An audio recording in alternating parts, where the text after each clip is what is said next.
As you know, 5 people were seriously wounded and 2 very, very seriously hurt around 11 o'clock this morning. The shooter is now in custody, and the Army Criminal Investigation Division is on site to ensure that the perpetrator of this atrocity, which is exactly what it is, will be prosecuted to the fullest extent of the law. The entire nation is praying for the victims and their families, and hopefully they'll fully recover, and we can put this chapter behind, but we're not going to forget what happened. We're going to take very good care of this person that did this horrible person. This afternoon, we're pleased to welcome to the White House one of the great and most esteemed business leaders and geniuses and innovators anywhere in the world, Apple CEO Tim Cook. It's an amazing job. Thanks as well to Secretary of the Treasury Scott Bessent and Secretary of Commerce Howard Lutnick for being here, wherever you may be. Oh, there you are. Hello, fellas. I missed you. Today, Apple is announcing that it will invest $600 billion, that's with a B, in the United States over the next 4 years. That's $100 billion more than they were originally going to invest. And this is the largest investment Apple has ever made in America and anywhere else. And it's just an honor to have you. As you know, Apple's been an investor in other countries a little bit. I won't say which ones, but a couple. And they're coming home. $600 billion. It's the biggest there is.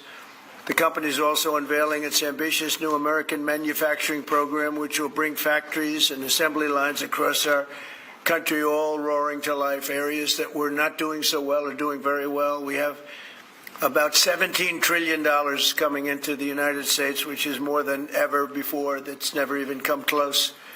There's never been anything like it. Even you, that's even a lot of money for you. But we have commitments of more than $17 trillion. That was as of a couple of weeks ago. These investments will directly create more than 20,000 brand new American jobs and many thousands more at the Apple suppliers like Corning, Broadcom, Texas Instruments, and Samsung, who all deal in that world. As part of this historic commitment, Apple will massively increase spending on its domestic supply chain for the iPhone and will build the largest and most sophisticated smart glass production line in the world in Harrodsburg, Kentucky, which is a great, actually, I did very well there. I like it because I see I did very well there. I did very well in Kentucky, but it's a great place. You're going to be very happy. I thought maybe while we're up, I'll interrupt my own speech by you might show them a little bit about the product that you're going to be doing in Kentucky, Tim. Absolutely. You mind if I step up? Yes, please. This box was made here in the U.S., in California, and this glass comes off the Corning line. It's engraved for President Trump. It's a unique unit of one. It was designed by a U.S. Marine Corps corporal, a former one, that works at Apple now. That's good. He's done well. Designed it for you. And the base comes from Utah and is 24 karat gold. And it sits, I'll take the liberty of setting it up. Wow.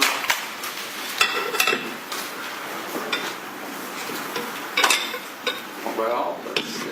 There we go. Congratulations, Thank you Mr. very President. much. Thank you so much. The great people of Kentucky. You're going to find it a great place to do business, too. It's fantastic. Isn't that nice? We're doing these things now in the United States instead of other countries, faraway countries. This is a significant step toward the ultimate goal of ensuring that iPhones sold in the United States of America also are made in America. With the mass infusion of capital it's announcing today, Apple will also build a 250,000 square foot server manufacturing facility in Houston and invest billions of dollars to construct data centers across the country from North Carolina to Iowa to Oregon. That's big stuff. Apple will also open state-of-the-art manufacturing economy. It's going to be a manufacturing academy in Detroit, and that's a great place to do. Well, you know, big things are happening in Michigan and Detroit. They're coming in because of what we've done with the, I call it the great big beautiful bill. I added one word, great. But we have probably the biggest, most comprehensive piece of legislation ever passed. It's going to mean unbelievable numbers of jobs and no jobs on, think of this, whether it's tips or overtime or Social Security, no tax. So no tax on tips, no tax on Social Security, no tax on overtime. And there's just a small bit of it. For Apple and others businesses, we're talking about the deductions and all of the things. And actually for people, they go out and buy a car, first time it's ever been done. We talk about deductions for companies, but they're going to be able to deduct interest when they borrow money to buy a car, if it's made in America. It has to be made in America. So it is amazing. And one of the reasons I think I can say that Apple's coming here is the legislation we just passed with this kind of investment. Apple will also open other facilities, rare earth magnets from Texas, and build, oh, I love that you're doing this. I love that. I love that. And build a brand new rare earth recycling line in Mountain Pass, California. I know that area. That's where they have a lot of truly rare earth. That's fantastic. I love that. And Apple will help develop and manufacture semiconductors and semiconductor equipment in Texas, Utah, Arizona, and New York. For years, Americans have watched as many of our leading tech giants built their factories overseas and exported American jobs abroad. But under the Trump administration, we're doing everything possible to make this the best place on earth to build a factory or grow businesses. I'm allowing them to build electric producing plants with their factory, because otherwise they'd have to hook into the grid. And I think it's one of the biggest things we've done, where you can build, Tim, your own electricity. You become your own electric manufacturer, and that goes along with the plant. So you become a utility. So congratulations, now you're in the utility. I hope they don't value your company based on utility, but that's okay. You're going to be making your own electricity, and as you probably know, for much of this and many of the things that we're doing, especially the AI, they would need actually double the electricity that the country now produces for everything. So it's massive electric, and they're going to be able to make their own, and they're getting very fast approvals. Lee Zeldin is doing a fantastic job, including with a 100% expensing on the one big beautiful bill. In return, we're asking our businesses to invest in America, and they're coming in at levels that we've never seen before. So I don't know when it shows up, but there are a lot of factories and a lot of plants that are either under construction or soon will be starting construction. So can't tell you exactly when, but I want to be around in about a year from now and 2 years from now, because we're going to see an explosion, I think, like this country has never seen before. Never. Today's announcement is one of the largest commitments in what has become among the greatest investment booms in our nation's history, and we've got the hottest country anywhere in the world. You know, I told you the story that, and Tim, I'll tell you, but I went to the Middle East, and I was with Qatar, I was with UAE, and the King of Saudi Arabia, all great leaders. And then I went to NATO and saw many great leaders, and we just finished that about 4 weeks ago. Everyone, virtually everyone, said, in effect, that we were a dead country 1 year ago. America, this was a dead country. We were dying, we were dead. And now you've got the hottest country anywhere in the world. This would have never happened except for certain people. Thank you very much. I appreciate it. NVIDIA is investing $500 billion to go along with Apple, $600 billion. $600 billion. Micron, great company, is investing $200 billion. IBM is investing more than $150 billion. SoftBank is investing substantially more than $100 billion. TSMC is investing $200 billion. Johnson & Johnson, $55 billion. Merck, Stellantis, and General Motors are putting many, many billions in. They haven't determined the final number. And many other countries are investing tens of billions of dollars, and I'm not going to give you the whole list because the list is too long to read. But it's hundreds of billions and even trillions. I mean, it's trillions of dollars that's being invested right now. Last week, it was announced that our economy grew at 3% in the second quarter, and consumer confidence is surging. Blue-collar wages are rising rapidly. Costs are way down. You know, I listen to these horrendous frauds on CNN and various other fake news networks, and they say costs are up. No, costs are down. Gasoline is down. It's going to soon, I believe, be less than $2 a gallon.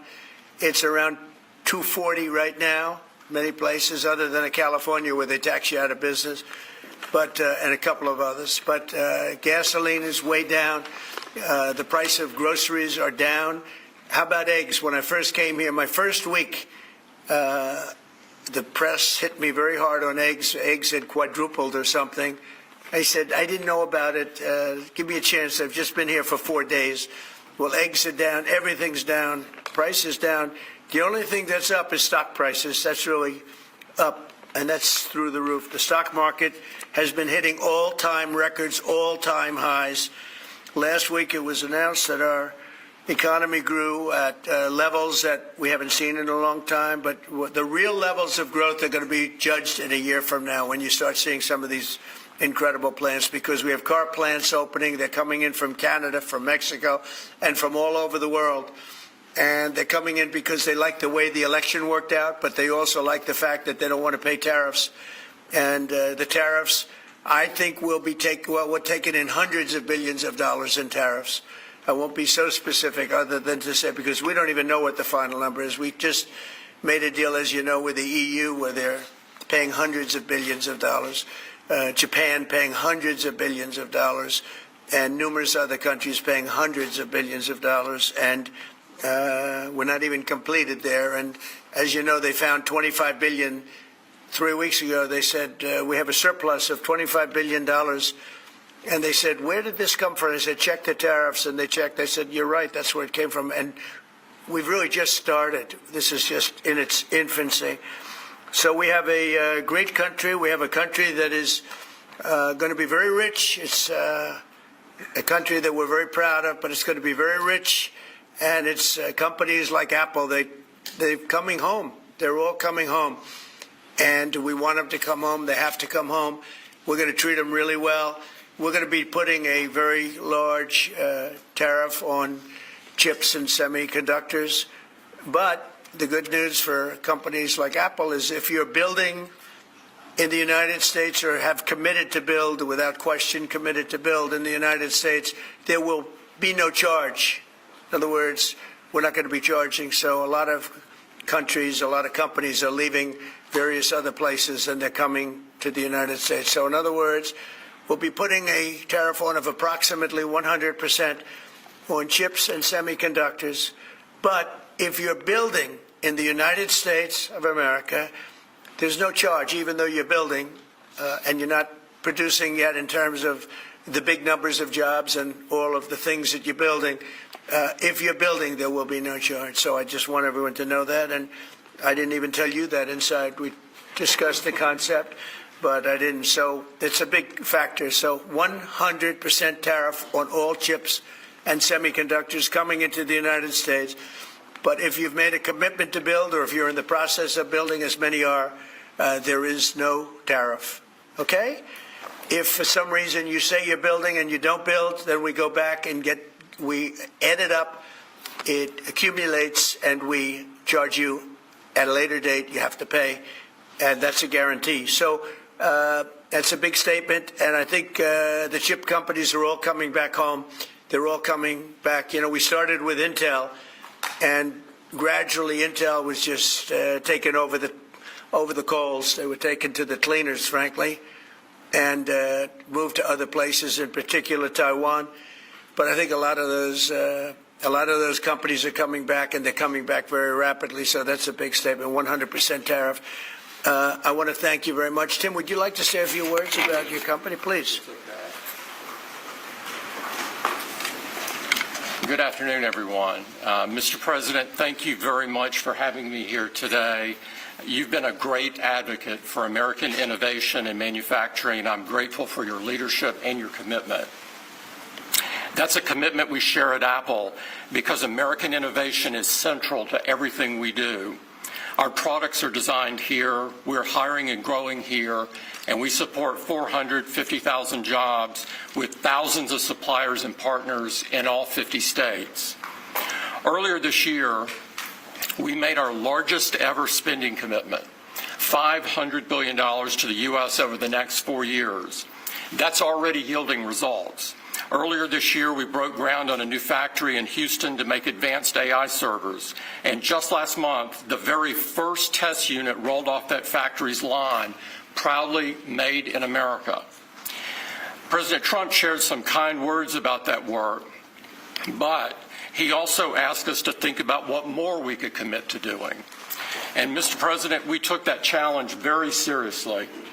I'm glad to be here with you today, and I'm very proud to say that today we're committing an additional $100 billion to the United States, bringing our total U.S. investment to $600 billion over the next 4 years. As a part of this, we're launching Apple's American Manufacturing Program. It will spur even more production right here in America for critical components used in Apple products all around the world. And we're thrilled to announce that we've already signed new agreements with 10 companies across America to do just that. First, with today's announcements, I'm proud to say that Apple is leading the creation of an end-to-end silicon supply chain right here in America, from design to equipment to wafer production to fabrication to packaging. In Texas, we're working with manufacturers like Texas Instruments, Global Wafers America, and Applied Materials.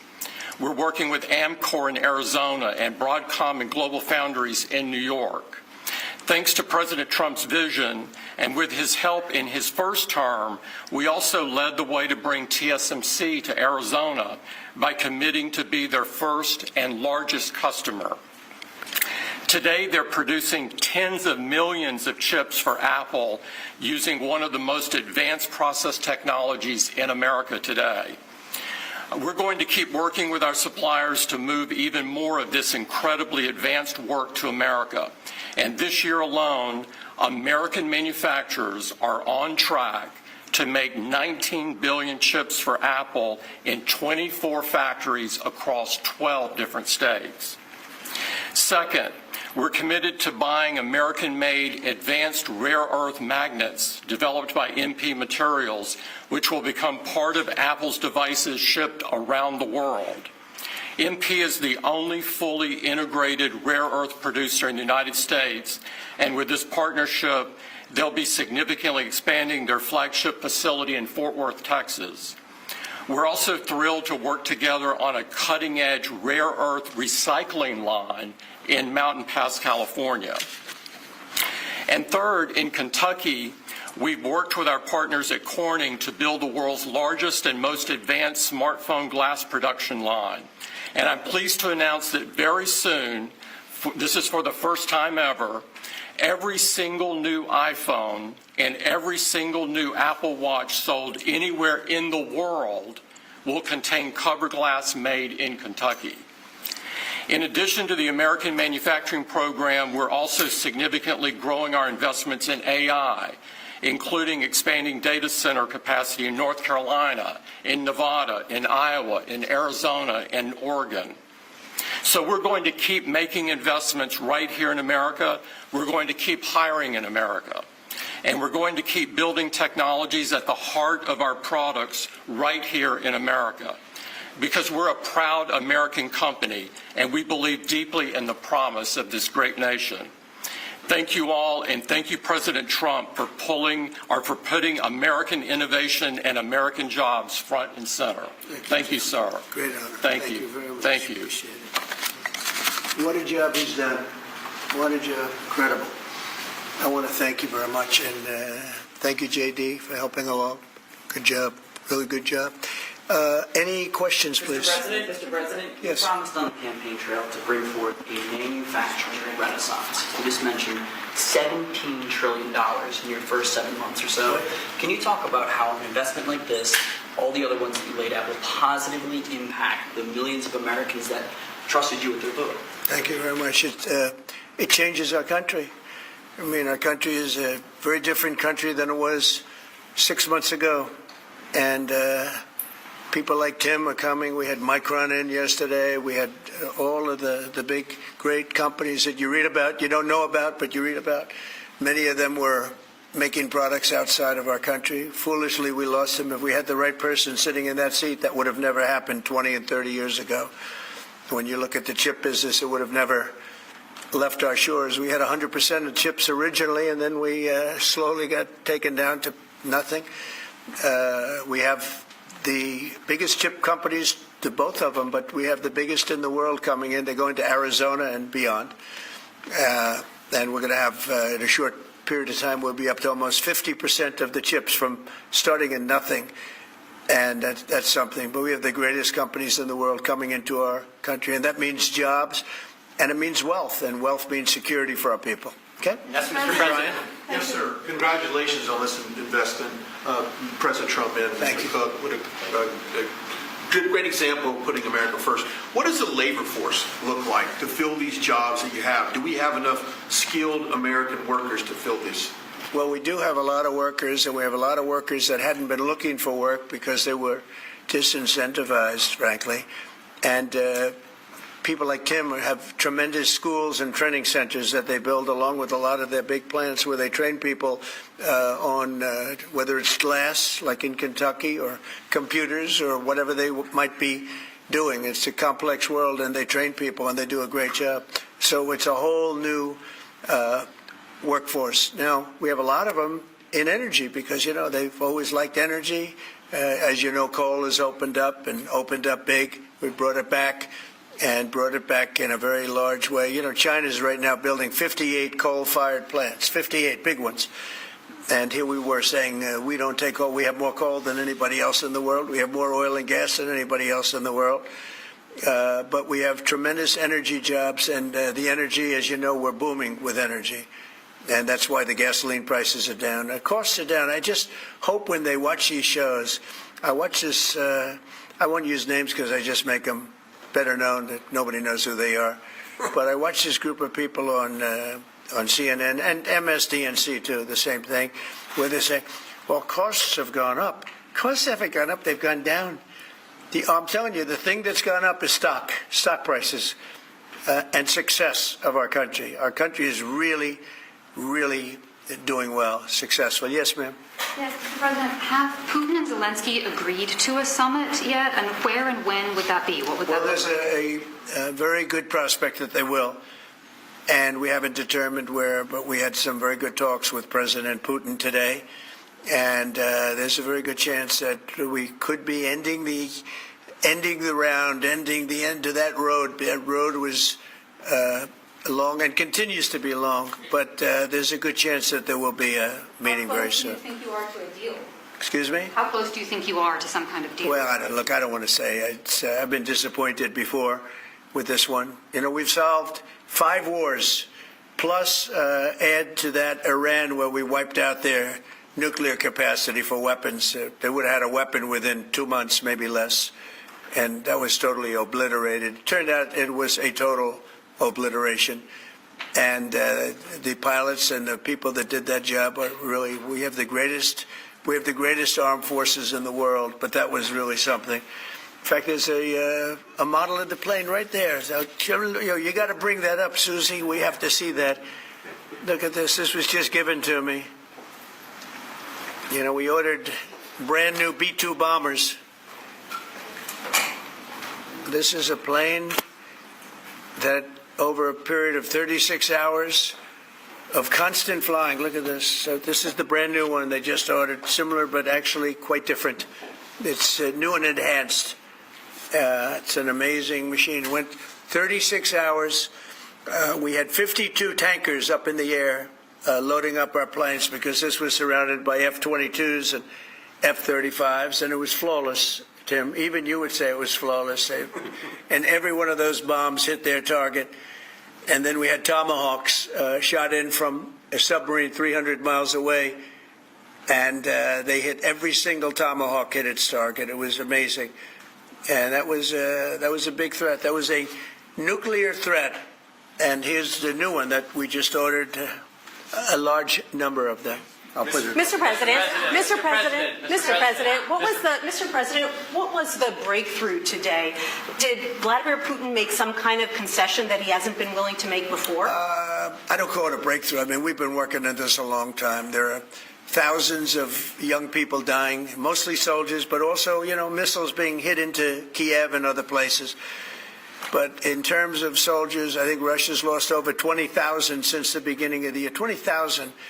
And I guess the estimate for Ukraine is about 9,000. It's a terrible situation. We want to get it stopped. We don't have American soldiers there, but I feel I have an obligation to get it stopped. This was not my war. This war would have never started, not even a chance. And it didn't start for 4 years. It went 4 years and it didn't start. But this is Biden's war. This was on his watch. And, it's funny, we had no land was taken from Trump. It was taken from Bush. It was taken from Biden. The whole thing they would take from Biden if it weren't for us. But it was taken by Obama. Take a look at what was taken with all of the land that was taken. Nothing was taken by Russia from us. Not 1 ounce of land was taken. I'm here to get the thing over with. It would have never started if I were president, and we're here to get it stopped and get the death stopped. Yeah, please. President, in the past, you said you would know if Putin was tapping you along. What gives you any confidence that he is or isn't doing that this time around? Can't answer the question yet. I'll tell you in a matter of weeks, maybe less. But we've made a lot of progress. And as you know, we put a 50% tariff on India on oil. They're the second largest. They're very close to China in terms of the purchase of oil from Russia. But so I don't know if that had anything to do with it. But we've had very productive talks today. Yes, ma'am? President Trump, on federalizing D.C., are you considering taking over the D.C. police? Is that an option on the table? We're considering it, yeah, because the crime is ridiculous. I could show you a chart comparing D.C. to other locations, and you're not going to want to see what it looks like. It was just up on television, actually. They were showing it. Now, we want to have a great, safe capital, and we're going to have it. And that includes cleanliness, and it includes other things. We have a capital that's very unsafe. We just almost lost a young man, beautiful, handsome guy that got the hell knocked out of him the night before last. And I'm going to call him now. We wanted to give him a little recovery time. We just put a call into him. They're calling back in a little while, but he went through a bad situation, to put it mildly, and there's too much of it. We're gonna do something about it. So whether you call it federalized or what, and that also includes the graffiti that you see, the papers all over the place, the roads that are in bad shape, the medians that are falling down, the median in between roads that's falling down. We're going to beautify the city. We're going to make it beautiful. And what a shame. The rate of crime, the rate of muggings, killings, and everything else, we're not going to let it. And that includes bringing in the National Guard, maybe very quickly, too. And do you want Congress to look at overturning the D.C. Home Rule Act? We're going to look at that. In fact, the lawyers are already studying it. We have to run D.C. This has to be the best-run place in the country, not the worst-run place in the country. And it has so much potential. And we're going to take care of it. You're going to be safe. You're going to be safe walking down streets. You're not going to get mugged. Mr. President, if you do reach a deal with Ukraine and Russia, would you drop the additional tariffs on India? Well, we'll determine that later. But right now they're paying a 50% tariff. Okay. Mr. President, Mr. President, Mr. President. One for Mr. Cook as well on the iPhone, if I may. Sure. The president wants a made in the USA iPhone. What are the chances that you can actually make that happen? Well, if you look at the bulk of it, we're doing a lot of the semiconductors here. We're doing the glass here. We're doing the Face ID module here. And so there's a ton of it. And we're doing these for products sold elsewhere in the world. And so there's a lot of content in there from the United States. But what about the whole thing? We're very proud of it. Can you make the whole thing is here? just the final assembly that you're focused on. And that will be elsewhere for a while. He makes many of the components here, and we've been talking about it, and the whole thing is set up at other places, and it's been there for a long time.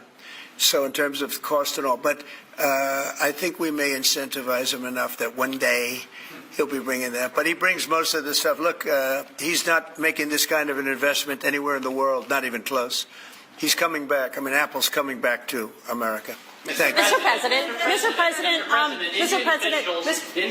Let me go. Please. Indian officials have said that there are other countries that are buying Russian oil. It's okay. Like China, for instance, It's buys okay. more. Yeah. Why are you singling India out for these additional It's sanctions? only been 8 hours, so let's see what happens We're over going to the see next. more secondary Yeah, sanctions. you're going to see a lot more. So this is a taste of what's You're going to see a lot more. You're Mr. going to see so President, much you were the driving- secondary sanctions. Yes, ma'am. Sorry, you were the driving force behind Operation Warp Speed, these mRNA vaccines that are the gold standard. Now your health secretary is pulling back all the funding for research. He's saying that the risks outweigh the benefits, which puts him at odds with the Research entire medical community and with you. What is going on Research on what? into mRNA vaccines? Well, we're going to look at that. We're talking about it, and they're doing a very good job. And, you know, that is a pass. Operation Warp Speed was, whether you're Republican or Democrat, considered one of the most incredible things ever done in this country. The efficiency, the way it was done, the distribution, everything about it has been amazing. But, you know, that was now a long time ago. And we're on to other things. But we are speaking about it. We have meetings about it tomorrow at 12 o'clock, and we'll determine. But we're looking for other answers to other problems, to other sicknesses and diseases, and I think we're doing really well. Yes, ma'am. Thank you, Mr. President. You said many times that you want to stop wars in the Middle East. Now, Prime Minister Netanyahu is contemplating reoccupying Gaza entirely. Is he defying you, sir, or are you giving him a green light? Well, we have stopped wars in the Middle East by stopping Iran from having a nuclear weapon, and they're you know, they can say they're going to start all over again, but that's a very dangerous thing for them to do, because we'll be back as soon as they start. We'll be back, and I think they understand that. They're just words, but no, we've stopped a lot of wars in the Middle East. If you think about what we did with Iran, Iran was the perpetrator of hate. A very evil place, and I think it's going to be a lot different in the coming years. On the India penalties, do you have any similar plans to enact more tariffs on China as it relates to their purchases? Could happen. Depends on how we do. Could happen. I've got an entertainment-based question for you. A few weeks ago, Stephen Colbert announced that he was leaving his show. Howard Stern announced that him and Sirius XM Radio are parting ways. Do you think the hate Trump business model that's been in the entertainment business is going out of business because it's not popular with the American people? Well, it hasn't worked, and it hasn't worked really for a long time, and I would say pretty much from the beginning. Colbert has no talent. I mean, I could take anybody here. I could go outside in the beautiful streets and pick up a couple of people that do just as well or better. They get higher ratings than he did. He's got no talent. Fallon has no talent. Kimmel has no talent. They're next. They're going to be going. I hear they're going to be going. I don't know, but I would imagine because they get, you know, Colbert has better ratings than Kimmel or Fallon. You know that. Howard Stern, it's a name I haven't heard. I used to do a show, used to have fun, but I haven't heard that name in a long time. What happened? He got terminated? Yeah, they're going to separate ways because I think what they're offering salary-wise is real low than what he's getting. You know now. when he went down? Whenever you want. You know when he went down? No, before. When he endorsed Hillary Clinton, he lost his audience. People said, give me a break. He went down when he endorsed Hillary Clinton. Mr. President, have you personally started interviewing Fed candidates yet? Yeah, And we've are you started the considering interviewing them? process. Scott and I and Howard, a lot of people, JD, look, we have some great candidates. It's probably down to 3. He doesn't want the job. He said, do you like this job better? Yes, sir. I mean, he was a candidate, but I don't think he'll take it. Are there any candidates I really from- don't think he'd take it, Are there actually. any candidates from Wall Street, Mr. President? Essentially, we're all from Wall Street, aren't we? You know, when you get right down to it, the term Yeah. Wall Street. Yeah, please. Yep, you made your tax cuts permanent. You mentioned that the tariffs are bringing in a ton of external revenue. You've opened up markets, the EU, Japan, South Korea, many others, to American goods like we've never seen before. How much growth can we expect in the economy now that this model of yours is sort of beginning to really take off? Well, I think the growth is going to be unprecedented. I think we're going to have growth that's unbelievable. Now, remember, we're building and just starting to build a lot of these incredible plants. We talked about the electric facilities that we're building, the generating plants, electric generating plants are massive, and they're going to be great, and they're going to sell excess electricity into our grid. So we're going to be having much more electricity than we ever had, and those plants are going to be taken care of individually. I know Tim is building one in one of his big factories, but especially for AI because it needs so much electricity. So I appreciate the question very much. I think the growth is going to be unprecedented. Mr. President, on Todd Blanche, New York City mayoral run, I haven't. No, I haven't. Mr. President, have you been briefed on what Ghislaine Maxwell told Todd Blanche? No, I haven't. So you don't know whether you came up in the I know conversation Todd is or a very not? respected person all over the country, all over the world legally, so I don't know. Mr. President, Yeah, please go ahead. will the new Fed governor be temporary? We're probably going to go with a temp and then a permanent, I think. Are the two So Kevins? the temp is going to be named, I'd say, over the next 2-3 days, and then we're going to go permanent. Are the two Kevins the leading contenders for the permanent spot for the chair? Well, the two Kevins? The two Kevins are absolutely, they're both very good.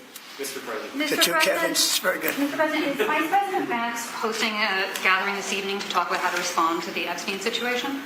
Is he working on what? Is he hosting some kind of gathering of top advisors this evening to talk about how to respond to the Epstein situation? I don't know. I could ask you that question. I don't know of it, but I think here's the man right here. I saw a reporter today, and it's completely fake news. We're not meeting to talk about the Epstein situation, and I think the reporter who reported it needs to get better sources.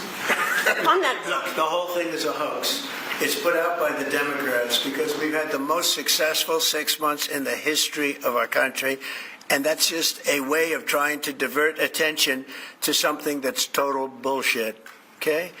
on that subject, Yeah, please. A new Gallup poll says that Elon Musk is the most unpopular public figure in the country right now. I'm wondering, do you miss having him around the White House, or is that poll accurate? I don't know if the poll's accurate. I think he's a good person. I think he had a bad moment, really bad moment. But he's a good person. I believe that. President Trump, are you keeping that 10 to 12-day deadline? China is facing potential secondary sanctions for Yeah. Russian oil. Them having that tariff or sanction rather or not hinges on what going forward? It may happen. I mean, I don't know. I can't tell you yet, but we did it with India. We're doing it probably with a couple of others.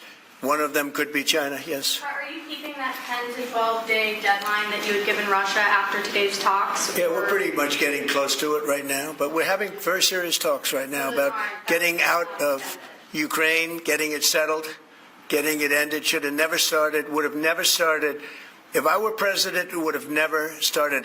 I want to thank Tim Cook. He's a great, great man, a visionary, a businessman, just about every quality he can have other than athleticism. I don't know about that. I'm looking at him. I'm not 100% sure about you. You're a good athlete. I'll bet you're pretty good.